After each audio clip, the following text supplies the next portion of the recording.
काही दिवसांपासून राज्यातील वातावरण सातत्यानं बदलत आहे। राज्यातील काही भागांना हवामान विभागाकडून उष्णतेच्या लाटेचा इशारा देण्यात आलाय, तर काही भागांमध्ये पावसाचा अंदाज वर्तवण्यात आलाय।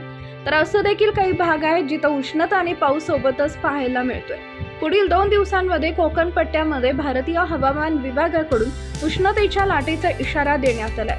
महाराष्ट्रावर सध्या चक्रवर्ती वाऱ्याच्या मुळे हवेचा दाब पाहायला मिळतोय आणि त्याचा परिणाम हा कोकण किनारपट्टीवर जाणवणार असल्याचं हवामान विभागानं म्हटलंय।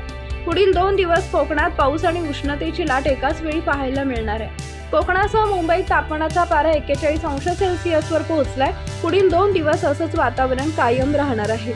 दरम्यान अल निनोच्या पार्श्वभूमीवर तापमानात वाढ होण्याची शक्यता लक्षात घेऊन पशुसंवर्धन विभागानं जिल्ह्यात तयारी सुरू केली आहे। उष्ण लहरींचा संभाव्य धोका लक्षात घेऊन पशुवैद्यकीय यंत्रणांना सतर्क राहण्याच्या सूचना देण्यात आल्या।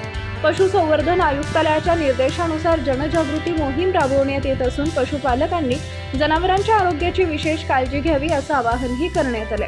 उन्हाळ्यात जनावरांना सावलीत ठेवणे, स्वच्छ व पुरेसं पाणी देणे तसेच भर उन्हात वाहतूक टाळणं आवश्यक असल्याचं सांगण्यात आलं आहे।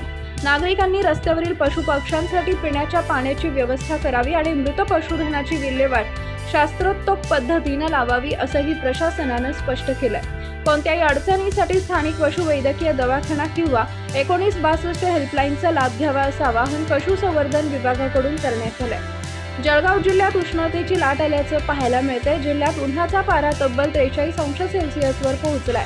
3 दिवसांपूर्वी वातावरणात बदल झाल्यानं तापमानात घट होऊन तापमान 41 अंशावर आले होते। आता तापमानात पुन्हा वाढ झाली असून तापमानाचा पारा 43 अंशावर पोहोचलाय।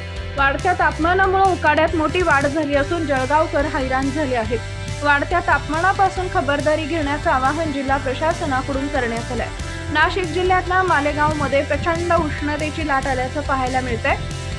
मालेगावचा पारा 42.8 अंश सेल्सिअसवर पोहोचला असून उन्हाचा तडाखा अजून वाढण्याची शक्यता वर्तवली जाते आहे। वाढत्या उन्हाचा परिणाम मानवी जीवनावर दिसून येत असून वाढत्या उन्हामुळे रस्ते आणि बाजारपेठांमध्ये शुकशुकाट झालाय।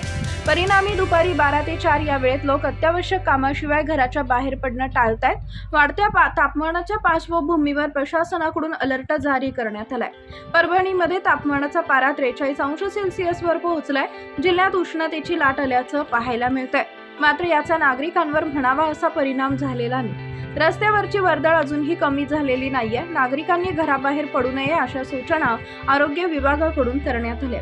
अमरावतीमध्ये तर तब्बल 44 अंश सेल्सिअस तापमानाची नोंद झाली आहे, त्यामुळे नागरिक घराबाहेर पडताना काळजी घेत आहेत। पुढील काही दिवस अमरावतीमध्ये अशाच पद्धतीचं तापमानात वाढ होणार असल्याचा हवामान विभागाकडून अंदाज वर्तवण्यात आलाय। दरम्यान पुढील 2 दिवस राज्यातील अनेक भागांमध्ये उष्णतेची लाट पाहायला मिळण्याची शक्यता आहे।